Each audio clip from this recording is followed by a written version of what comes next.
À bord de leur bateau Fleur Australe, le navigateur Philippe Poupon et son épouse, la comédienne Géraldine Danon, embarquent leurs enfants pour une nouvelle expédition en mer et pour cette fois s'approcher au plus près du pôle Nord.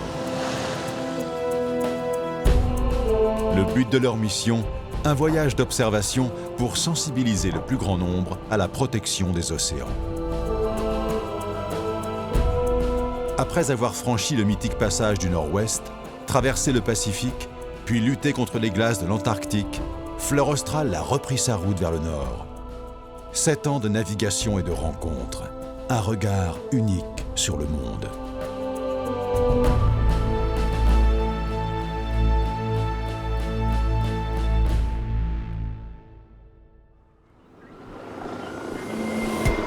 Pour cette nouvelle expédition, nous sommes partis de New York il y a plus d'1 mois.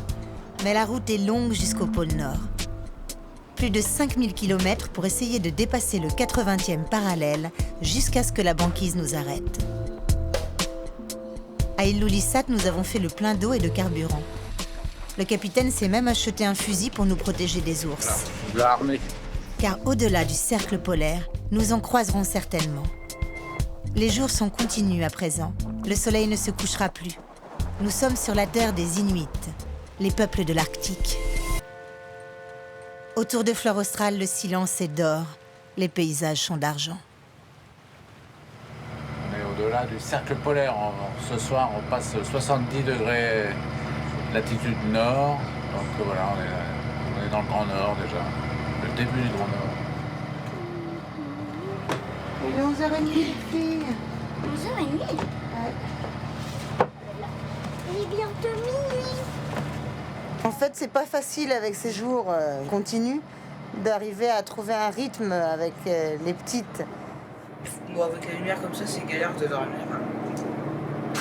On se décale totalement. Nous poursuivons notre remontée vers le nord. Et c'est toujours avec une certaine appréhension que nous approchons des icebergs. Car en été, ils peuvent éclater ou chavirer à tout instant. En cuisine, ce sont nos derniers légumes qui frémissent dans la poêle. Alors, qu'est-ce que tu prépares de bon, là là, je prépare une picorade. Oh, c'est beau, des belles couleurs.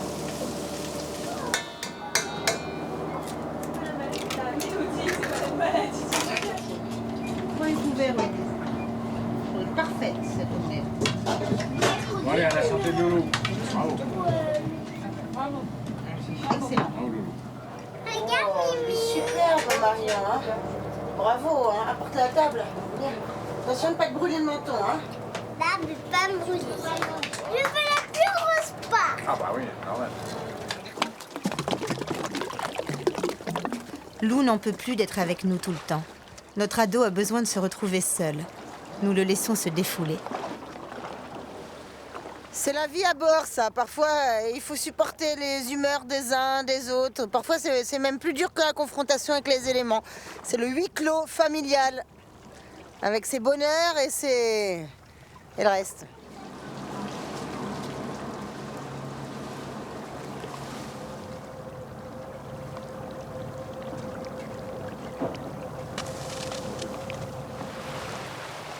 C'est Oumanak, qui s'appelle le cœur. C'est vrai que c'est beau, ces montagnes avec la glace devant. Hein. Ouais. Fleur Australe longe le mont Oumanak, qui surveille le village du même nom, du haut de ses 1200 mètres. En 1995, Oumanak et ses jolies maisons colorées accrochées à la montagne ont été victimes d'un raz-de-marée, provoqué par l'effondrement d'un iceberg géant dans la baie. Tu fais 2 tours et tu laisses descendre que je puisse le plier propre. Allez, vas-y, là, Malo. Au boulot.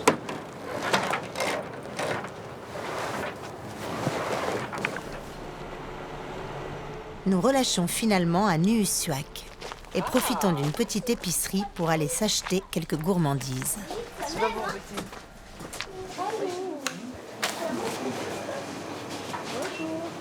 Ça, c'est le lieu de rendez-vous. Et là, on voit qu'il n'y a pas de fruits, il n'y a pas de légumes. Il y a des pommes de terre. Entre les 2 premières barres, tu vois pas? Demain, c'est le jour des confirmations. Les jeunes deviennent adolescents. Et ils seront en costume? Oui, des costumes traditionnels. Dans les rues, la musique résonne. Comme il n'y a pas de décharge, les machines et autres objets cassés restent devant les maisons.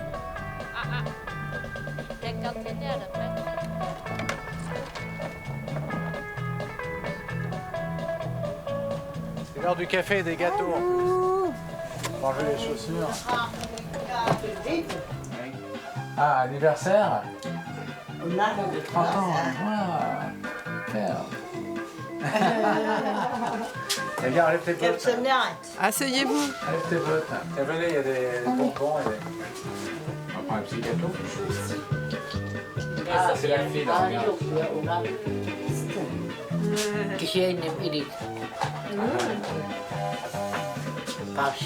C'est une bonne petite escale. Qui veut un gâteau? Gâteau? Hein? Servez-vous. Les blancs?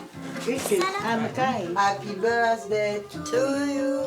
Happy birthday to you. Happy birthday to you. Happy birthday to you. Chickiri. Happy birthday to you. Merci. Au revoir. Super. Pas facile de se faire comprendre avec nos quelques mots de vocabulaire, mais on n'a pas besoin de la langue pour se comprendre, on se comprend à travers les yeux. Bye bye.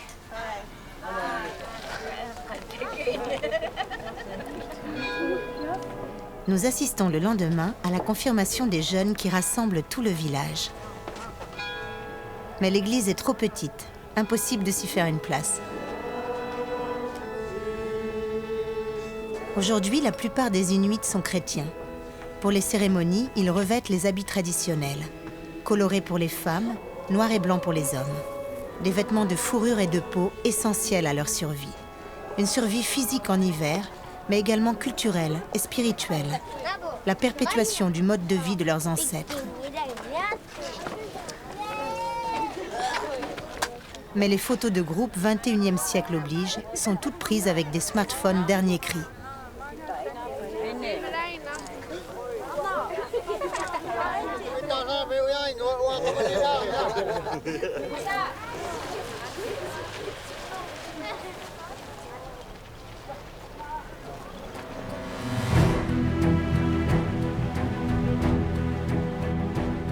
Nous poursuivons, toujours plus nord. Nous slalomons entre les icebergs ruisselants. Fleur australe se dessine en ombre chinoise sur les géants de glace. Pourvu que cet écran gelé ne se brise pas à notre passage. Quand on passe comme ça au ras d'un iceberg de cette taille, il n'y a pas intérêt qu'un morceau s'en détache parce que ça peut faire mal, ne serait-ce que la vague peut nous retourner tellement c'est puissant.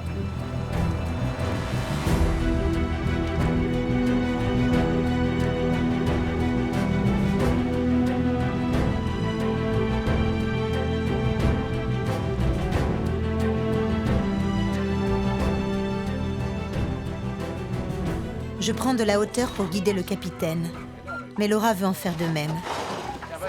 Nous l'équipons de cordes pour la sécuriser, car à 8 ans, c'est son baptême de nid de pie. Regarde où tu mets tes mains, toujours. À 10 mètres au-dessus du pont et sans filet. Je crois que j'ai un peu le vertige. Hein. T'as le vertige? Un peu. Maman, on se croirait le roi du monde. Je vois tout là. J'ai un peu froid, je peux descendre? Oui. Nous avons déjà fait 1200 km depuis Nuuk. Et déjà le compas perd le nord, car nous nous rapprochons du pôle magnétique. Derrière nous, le 70e parallèle. Devant nous, c'est le doigt de Kuluorsuaq qui s'élève vers le ciel. Nous sommes à présent sur la terre des chasseurs. Les chiens hurlent à la mort. Betty n'est pas acceptée dans les villages, car il faut éviter toute transmission de maladies qui pourraient décimer le cheptel. vraiment le Grand Nord, les chiens qui hurlent comme ça, de jour comme de nuit, on entend ça, même angoissant presque, on va dire.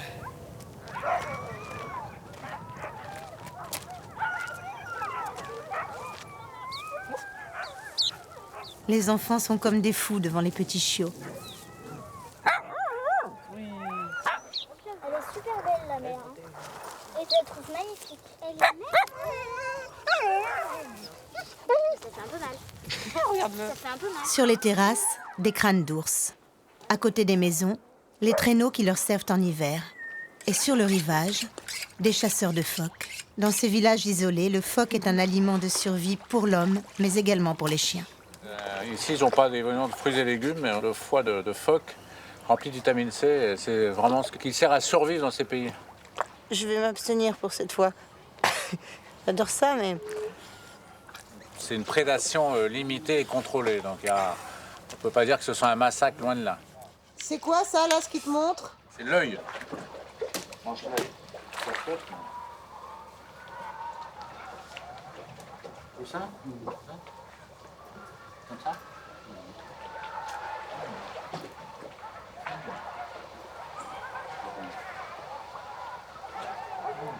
Le centre, c'est mou comme un bonbon. Je dirais un petit caramel.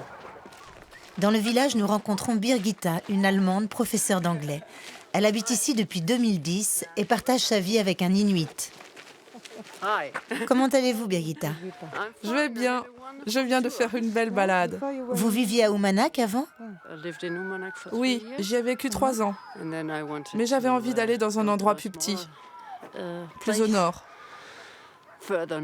Un endroit avec plus de glace en hiver et où la mer est gelée. Et surtout, il fallait que les gens ne parlent que groenlandais, parce que je voulais apprendre cette langue. Combien de personnes vivent ici à Kuljurssuaq? Environ 450 personnes. Et combien d'enfants vont à l'école? Une centaine. Nous sommes connus pour être un village avec beaucoup d'enfants. Le pourcentage de jeunes est ici plus important qu'ailleurs au Groenland, ou même dans le monde. Normalement, il y a beaucoup de personnes âgées, mais là, il y a énormément de jeunes adultes et d'enfants. À Kuljurssuaq, Birgitta connaît tout le monde. Nous sommes invités à prendre le thé chez Hans, un ancien du village, professeur et politicien. Allô. Allô. Ja. Allô. Groenland.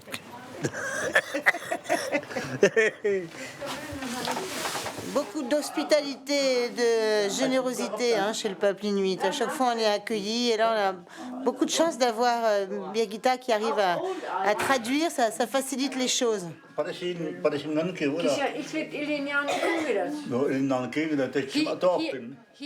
Il n'a pas eu d'éducation.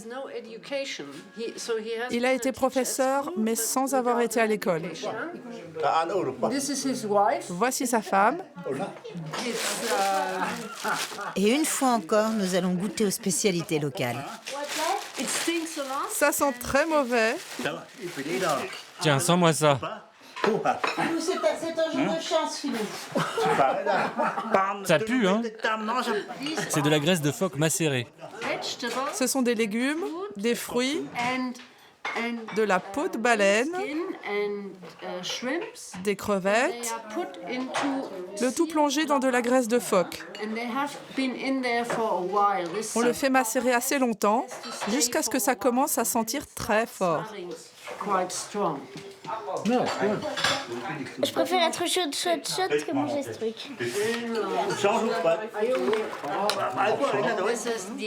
Ça, ce sont des intestins de phoque, eux aussi plongés dans la graisse de phoque.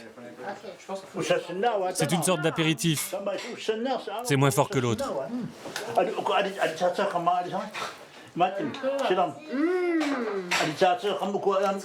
On dirait des gâteaux au chocolat. Ça, c'est vraiment très bon. Vas-y, à toi, maman. Non, c'est pas vrai. Birgitta, tu vas être forte avec ça. C'est de la peau de baleine, ça, Philou, c'est ça? C'est plus grand. Voilà. Une sorte de poulpe qui n'aurait pas été battu, un poulpe très dur. C'est bon, Marion? Je te laisse ici, tu pourras manger des intestins tous les jours. Oh, Marion. Au revoir. Au revoir. Il y en a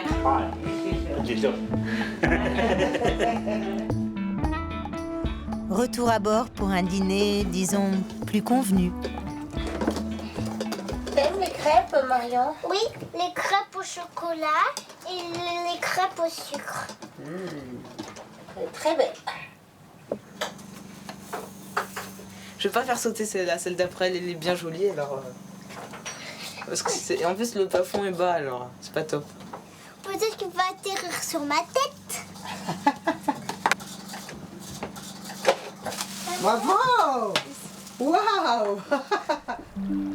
Les ventres pleins, nous reprenons la route et pénétrons dans la baie de Melville, une région désertique et dangereuse.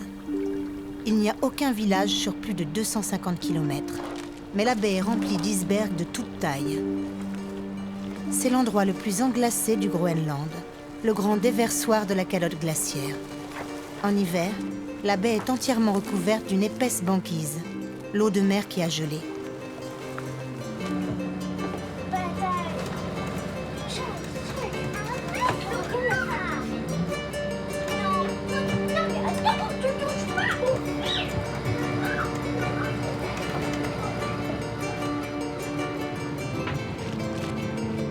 Nous sommes par 75 degrés de latitude nord. Fleur Austral a battu son record, on n'est jamais allé aussi nord. Et on poursuit, toujours beaucoup de glace depuis notre départ de Kuljursvåg hier dans la nuit.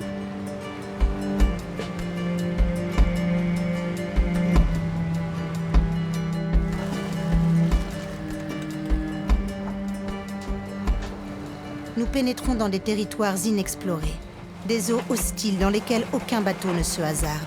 Banquises et tempêtes fréquentes sont un réel danger pour la navigation. Le capitaine se bat contre la glace, un coup à gauche, un coup à droite. C'est épuisant et les esprits commencent à s'échauffer.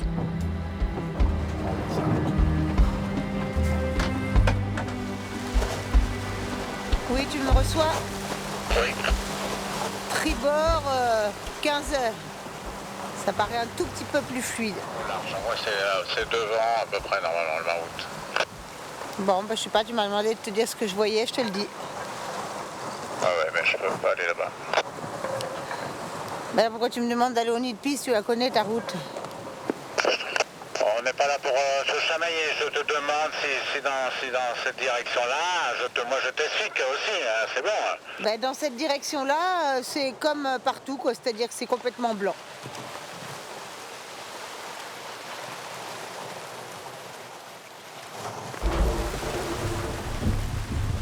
La coque de Fleur Austral, qui n'est pas un brise-glace, commence à être bien cabossée par la glace. On est bientôt 76 degrés de latitude nord.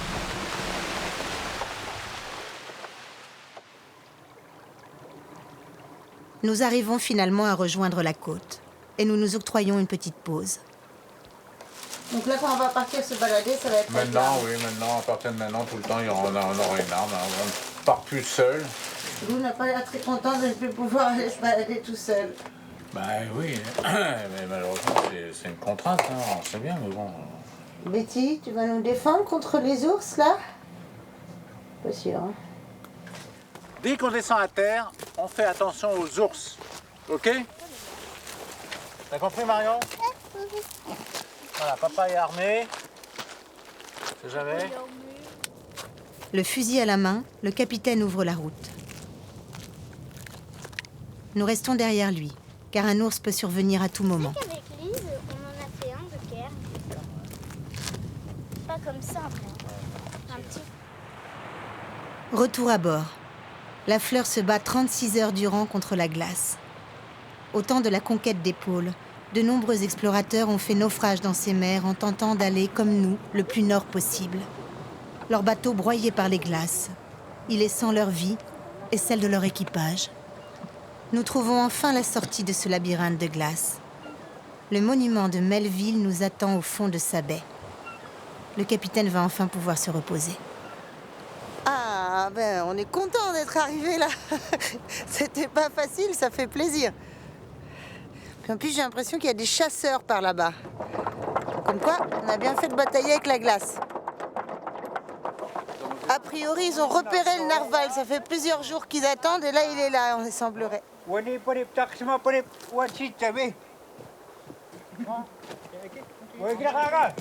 La pêche au narval, pour ceux qui utilisent encore les méthodes traditionnelles, est un véritable travail d'équipe. Je crois qu'il y a au moins 3 familles, il y a les femmes, les enfants. Enfin...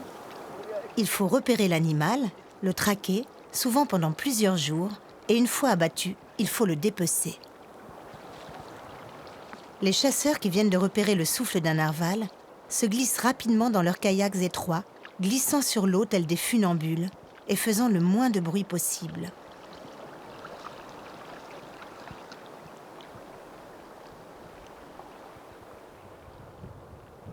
À terre, les guetteurs armés de jumelles. Sur l'eau, les chasseurs munis de harpons qui attendent le retour à la surface de la bête, au risque de se faire retourner par elle. Mais au bout d'1 heure, les hommes reviennent sur le rivage, bredouilles. Ils sont tristes. Ben oui, parce que quand on n'arrive pas au but, hein, c'est un peu décevant.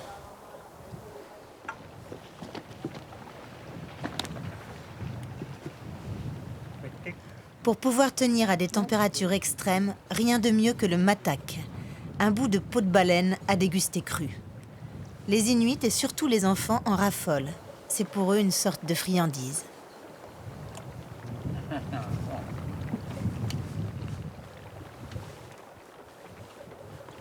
Ils se servent vraiment de leurs dents, quoi, ici, pour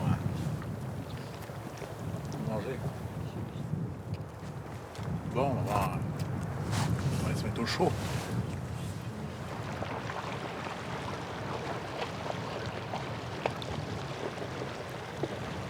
Nos chasseurs s'en vont. Le baromètre baisse, les nuages arrivent. Là, il y a un coup de vent prévu sur la zone, sur la baie de Melville. Et je pense qu'ils vont remettre la chasse au narval à plus tard. Et ils vont trouver un abri là, pour la journée, pour les jours qui viennent.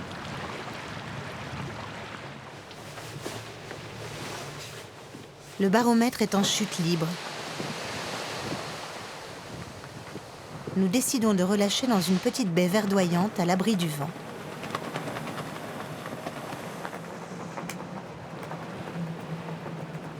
Nous y découvrons un troupeau de bœufs musqués. Je débarque avec Lou pour les observer de plus près.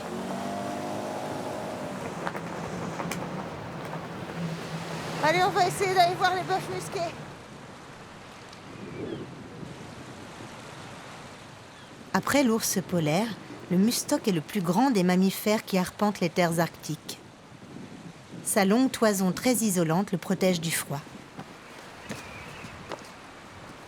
L'hiver, il gratte la neige avec ses sabots pour trouver quelques herbes à brouter.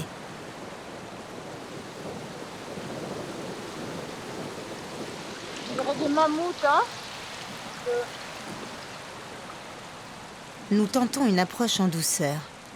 Méfiance, car il peut nous attaquer avec ses cornes en avant. Un mâle peut peser plus de 300 kilos. En août, à la saison des amours, ils se battent jusqu'à ce que l'un d'eux abandonne, par fatigue.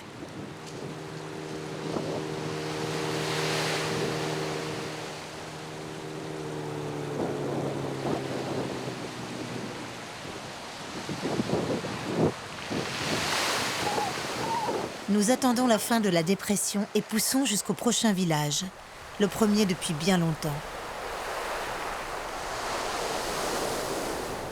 Savizivik. Yeah.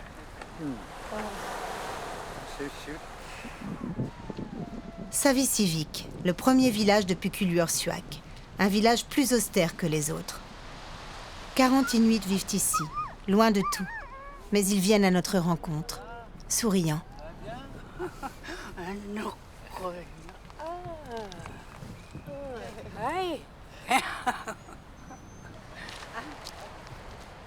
Devant presque chaque maison, une peau d'ours sèche au soleil.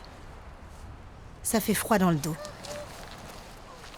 Ça, l'ours, il a des pieds, des pattes qui sont grandes, 30 cm de diamètre, très très grandes, comme ça, quand il marche sur la neige, il ne s'enfonce pas. Et ça, les griffes, là, quand ça lui sert comme des crocs, enfin des piolets, quand il monte la neige, quand il monte sur la neige. C'est un bel ours. Yeah. Où ça, ici, là? Yeah. Là.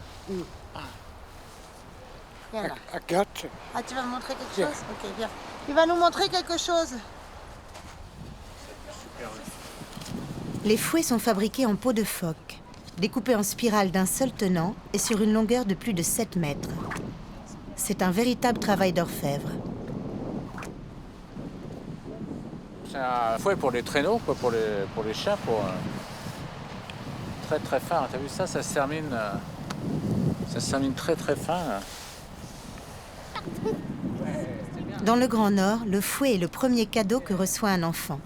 Et Marion a droit à un grand maître pour sa première leçon.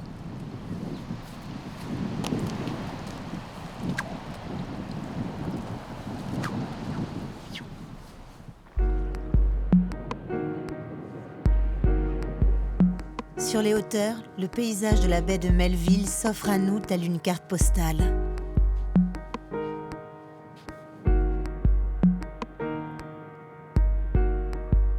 Mais encore une fois, il nous faut prendre la route.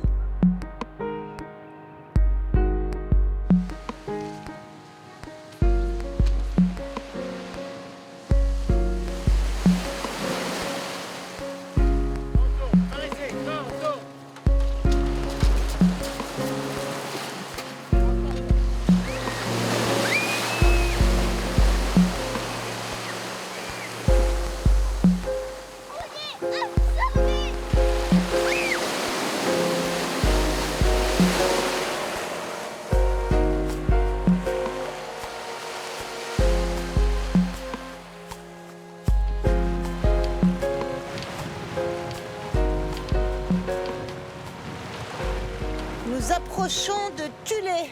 Un peu moins d'iceberg, il doit y avoir moins de glaciers, mais il fait de plus en plus froid. Tulé, ça se mérite, c'est Ultima Thule, le village du bout du monde.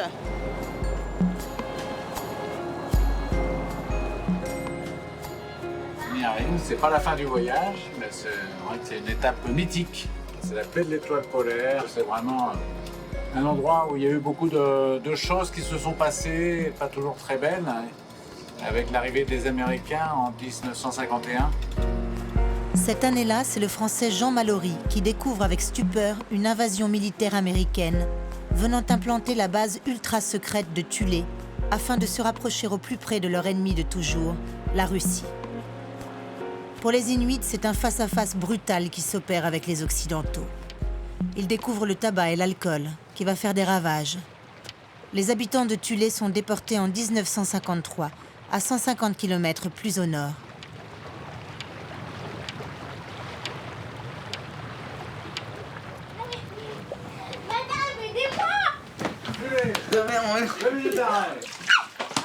Les enfants ont besoin de se défouler. Donc ils jouent à bord et c'est vrai que ça gonfle la tête et les oreilles des parents, mais bon. On est obligé de les supporter, ce sont les nôtres. On a dit par ici, par ici.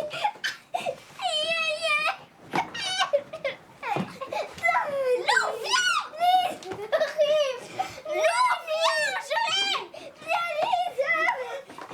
Nous tentons un débarquement, mais en vain. Fleur Austral, vous n'êtes pas habilité à mouiller devant la base militaire. Ah, ok, no problem. D'accord, pas de problème. Allowed to go, Sommes-nous autorisés à aller au pub ce soir at night? pour se boire une petite bière? To have a beer? Non, monsieur. Vous n'avez pas l'autorisation pour débarquer sur la base. D'accord, merci. Thank you.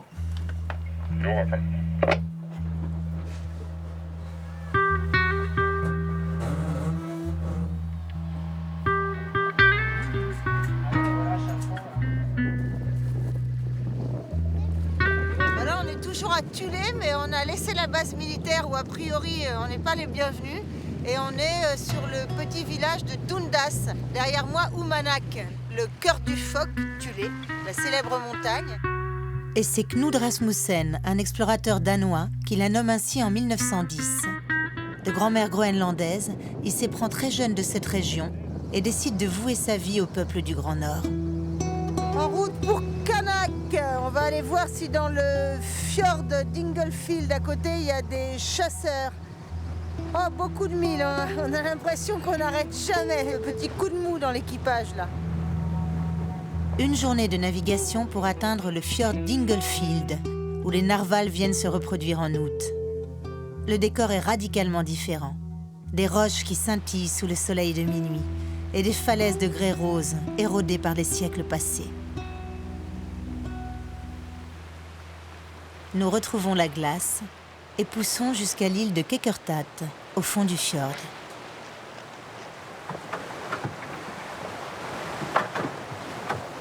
Papa, Oui. ça va bouger cette nuit? Un lac.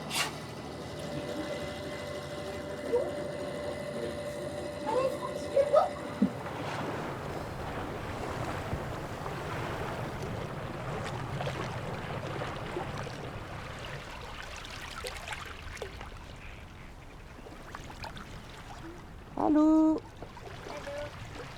Ici, ce n'est pas une peau d'ours qui sèche au soleil, mais un narval qui gît sur la plage. La mer est rouge sang.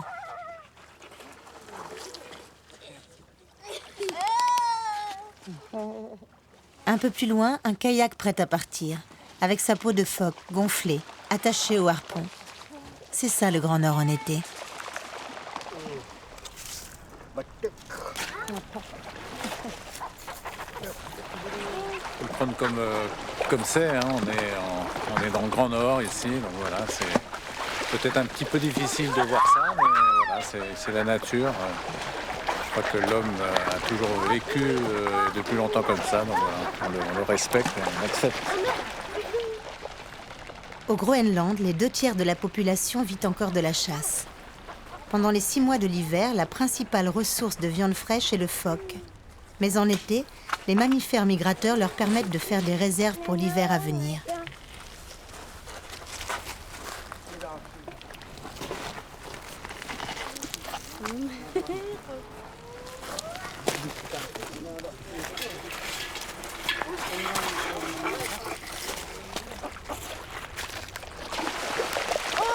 Les futurs chasseurs s'entraînent. Évidemment, ils essaient d'attraper les mouettes, c'est pas terrible, mais bon, voilà. Les mouettes résistent en tout cas.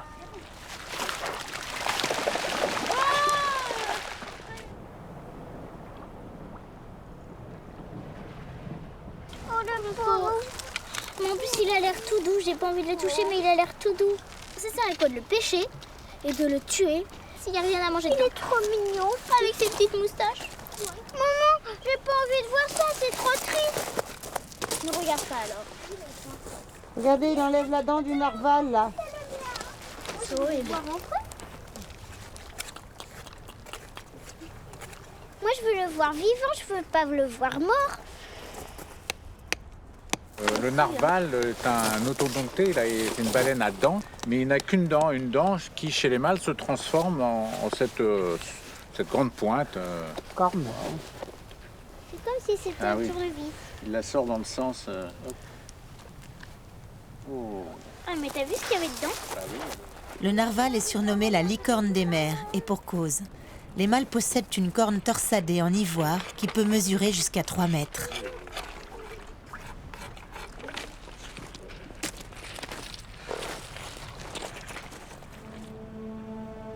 Bon, voilà, c'est le poste de guetteur. Hein. Les chasseurs sont sur l'île, ils guettent. Ils observent au loin et c'est vrai que là les conditions sont idéales, il n'y a pas de vent donc pas une ride, pour observer le mouvement qu'on aperçoit de la baleine, enfin du narval. Et donc de là ils peuvent dire après aux kayakistes qui eux vont s'en aller la direction là où sont les bêtes.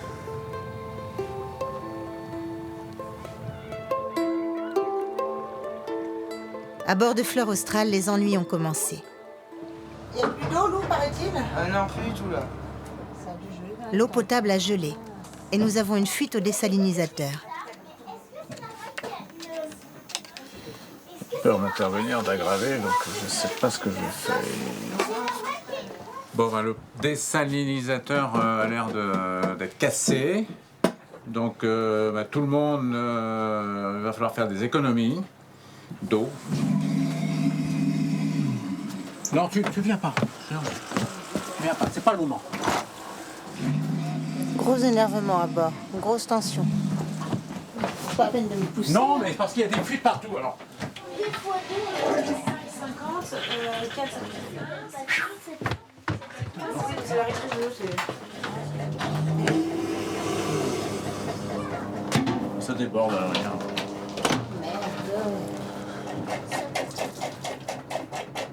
Maintenant, ce sont les toilettes qui débordent. C'est pas tous les jours facile la vie hein, en bateau. Nous récupérons de l'eau d'un ruisseau coulant d'un glacier et continuons l'aventure.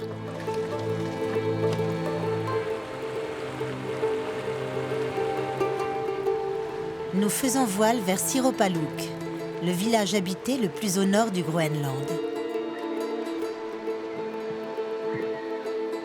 45 âmes vivent ici, loin de tout. C'est notre dernier contact avec la civilisation. Le village est bordé par une belle plage de sable fin. S'il ne faisait pas si froid, on pourrait se croire dans le sud. Les enfants s'amusent à faire des pâtés de sable avec leurs copines d'un jour qu'elles ont quitté bien trop tôt. La pauvre, elle est toute triste de nous voir partir, de voir partir des petites filles. Le temps est beau, donc on va lever l'ancre.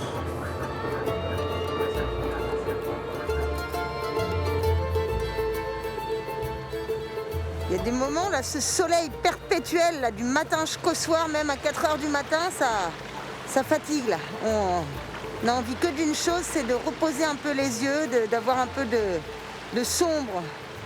Le soleil, il tape vraiment fort, c'est fou que ça tape aussi fort à 4 h du matin. Nous doublons le mythique Cap Alexander et déjà la banquise montre le bout de son nez. À partir de maintenant, c'est la nature qui décide. L'eau est à 0 degré. Le danger est partout. Là, il y a une grosse plaque. Et il va falloir la contourner.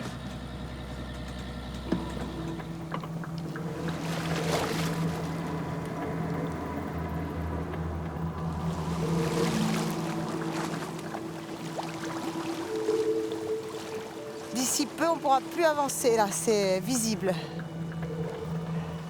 Il y a une banquise très dense hein, qui nous arrête. Une banquise sur laquelle on pourrait presque marcher. Impossible d'avancer plus loin avec Fleur Australe, ce serait trop dangereux. Et ce serait même impossible. Nous atteignons les 78 degrés 28 de latitude nord. La banquise a eu raison de Fleur Australe. Le capitaine fait demi-tour. Mais nous sommes coincés dans un étau de glace.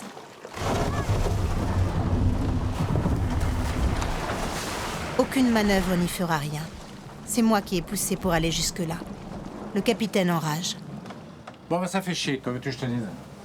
Il n'est pas content, c'est toujours ma faute. On dirait que c'est moi qui ai mis la glace là. Bon, c'est bien. Parfait.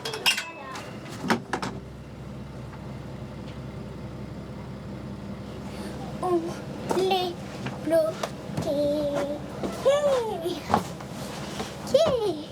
On les bloqués. On les bloqués. On les bloqués. On les bloqués. On les bloqués. On les bloqués. On les bloqués. Par abîmer le bateau, là, tout ce qu'on va gagner, c'est conneries. La situation est grave.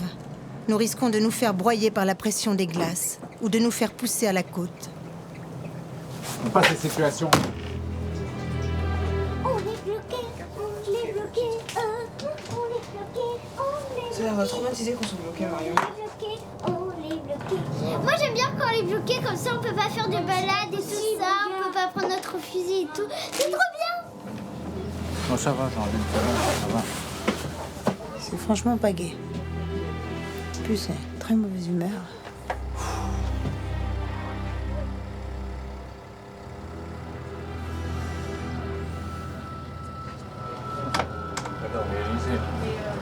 Mais si je réalise, qu'est-ce que tu veux que je fasse? Bah oui, pas me faire chier, et puis voilà, il faut arrêter. Là. Je réalise très bien, t'inquiète pas. Ah bon, bah tant mieux. Hein, franchement, arrête de filmer. N'importe quoi.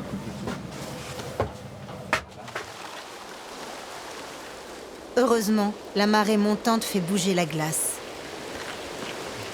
Au bout de quelques heures d'angoisse, c'est la délivrance. Nous mettons pied à terre sur la côte la plus proche, histoire de nous calmer. L'équipage est tendu. Mais comme la nature peut tout et fait tout, elle nous offre le plus beau des cadeaux. Un ours polaire, le roi de l'Arctique en personne. Il peut nous sentir à 10 km l'ours. Donc il a dû nous voir depuis longtemps. S'il nous décide vraiment de nous bouffer, on est mort. Parce que le fusil, il le tue pas. Mon cœur bat à 1000 à l'heure. Mais malgré le danger, je veux m'en approcher.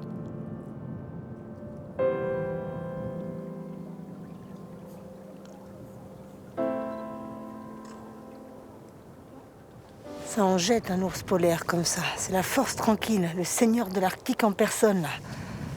Quel bonheur.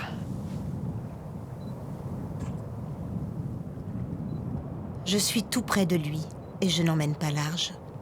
Car c'est le plus grand carnivore sur Terre, au sommet de la pyramide alimentaire.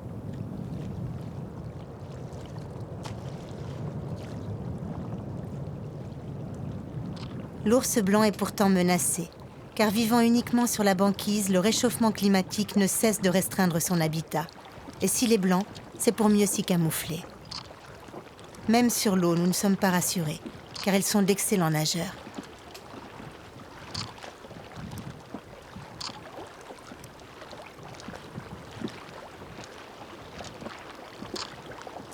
Ouais, là, il nous renifle. Ouais, là, il s'est mis sous notre vent et on sent qu'il nous renifle. Il y a toutes nos odeurs, nos bonnes odeurs qui lui arrivent dans le nez.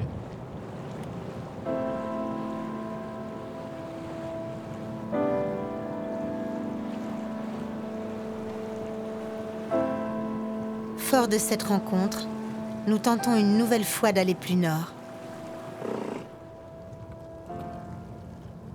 Mais la banquise est toujours là et nous arrête.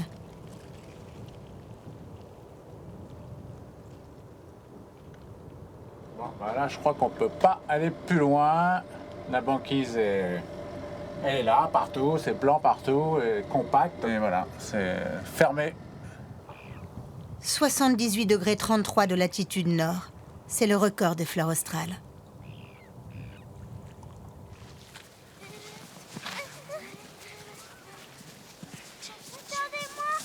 Nous mettons le pied sur la vierge banquise. Nous sommes à 1200 km du pôle. Il suffirait de marcher pour l'atteindre.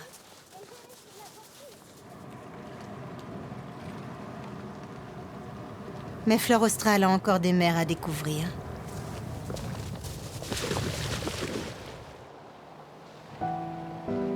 Pour la première fois depuis 2 ans, nous mettons cap au sud.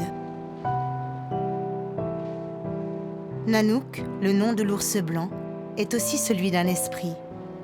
Je me demande s'il n'est pas encore avec nous, car la lune a choisi ce grand jour pour faire son retour. La lumière s'éteint sur le toit du monde, mais nos yeux brillent encore.